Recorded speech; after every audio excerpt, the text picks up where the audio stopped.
But I'm curious to hear like what that process looks like for you, right? Let's say there's a creator out there and they want to go through a rebrand as well. What would you typically recommend? Like, do you start with a logo? Do you start with like a color scheme? Do you start with like who their audience is? Like, what does that process look like? I think the very first thing that if I was a creator and I wanted to rebrand, the very first thing I'd look at would be the goals, right? What is it that I'm trying to achieve with this rebrand? What is it? What is my 1 year to 5 year plan for this new branding that I'm trying to do, right?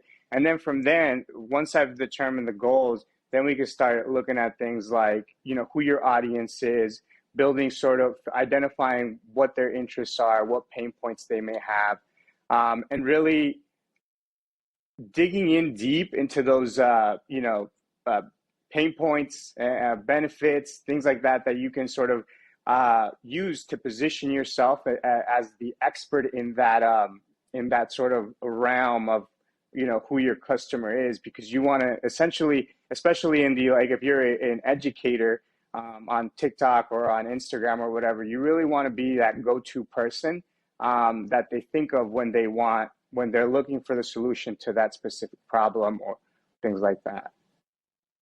Yeah, and I think you positioned yourself really well. Like when I look at your page and I think of branding, I think, okay, this guy's the expert in that space. Like I love all of your videos where you're talking about, what the different colors mean in terms of like how your audience is going to feel. Is this something that you would recommend even for like a personal brand, or is this only when someone wants to take a step and they're like, okay, now I want to launch like a company and I want to brand that? How do you think about those two?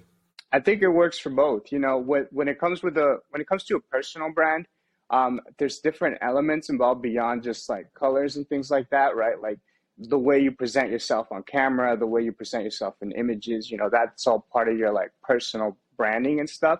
But in terms of color, I do believe that, granted, color is subjective, so different people are going to react different to different types of colors.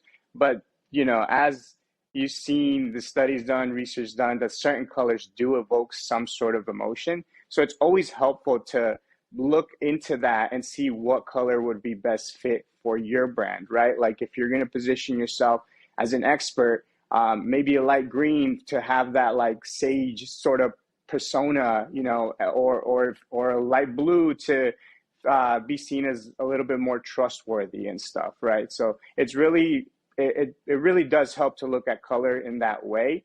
But again, color is subjective. So at the end of the day, you can pick a bright yellow, but still build that connection in terms of like trust or bold, whatever the emotion it is that you're trying to evoke.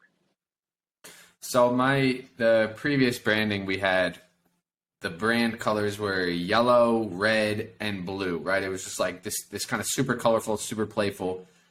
We've since switched everything over to where now it's kind of these colors behind me, right? This like bright, like neon bluish and this like pinkish purplish.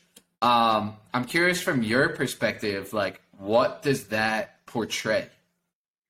Personally, when I see your background, I think of creativity and a little bit of a competence, right? So I see that you're sort of positioning yourself at this as this like creative mind, but as well as like an expert in something. That's kind of what I see when I look at those colors.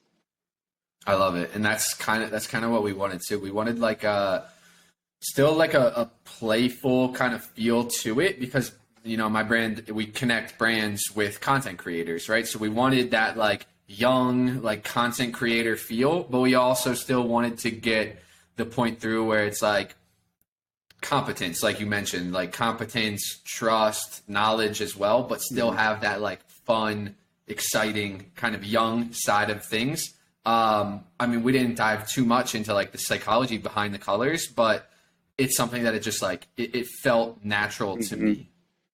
Yeah, intuitive. It's very intuitive to you look at a certain colors, and that's kind of where that sort of relates back to like certain colors are already known for evoking certain types of emotions. Yeah.